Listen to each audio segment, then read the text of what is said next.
తలలు ఉన్నోళ్ళు చేయొద్దండి. తలలో ఉన్న వాళ్ళందరికీ టాలెంట్స్ ఉన్నాయి. ఖాళీగా పెట్టాడు అనుకున్నా మీ తల ఫుల్లీ ప్యాక్డ్.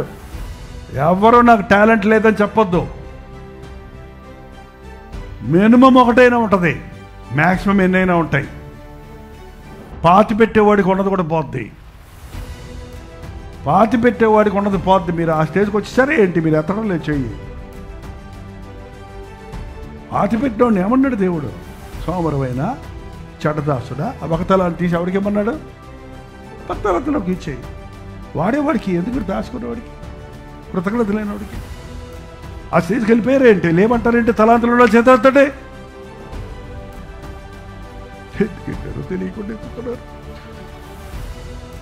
నీ తలాంతు నీకేదో తెలియాలనుకుంటే సింపుల్గా చెప్తా, నీకు ఏది ఇష్టమో, ఇష్టపడి నువ్వు చేసేది ఏదో అది నీ తలాంతు. అది వంట చేస్తే వంట నీ తలాంతు. అది డెకరేట్ చేస్తే డెకరేట్ చేయటం క్రియేటివిటీ. అది మాట్లాడటం అయితే దట్ ఈస్ ద టాలెంట్. అది రాయటం అయితే దట్ ఈస్ ద టాలెంట్. పాట అయితే అది టాలెంట్. టాలెంట్ అనేది ఎప్పుడు కూడా ఇట్ విల్ గ్రో. టాలెంట్ అనేది ఒక చిన్న విత్తనం మొక్క లాంటిది. ఆ మొక్కను పెంచితే పెద్దదవుద్ది. ఓవర్ నైట్లో నీ టాలెంట్ రక్తికెక్కదు. చిన్న విషయాల్లో తన టాలెంట్ వాడాడు యోసేపు. రాజు గారి దగ్గర వాడే అవకాశం దేవుడు ఇచ్చాడు.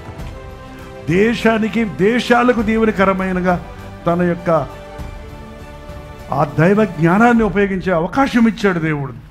అటు దానియేలుకి కానివ్వండి, ఇటు యోసేపుకి కానివ్వండి. కొంచెంలో నమ్మకం ఉన్నవాడిని దేవుడు ఎక్కువ మాటలు అప్పగిస్తాడు.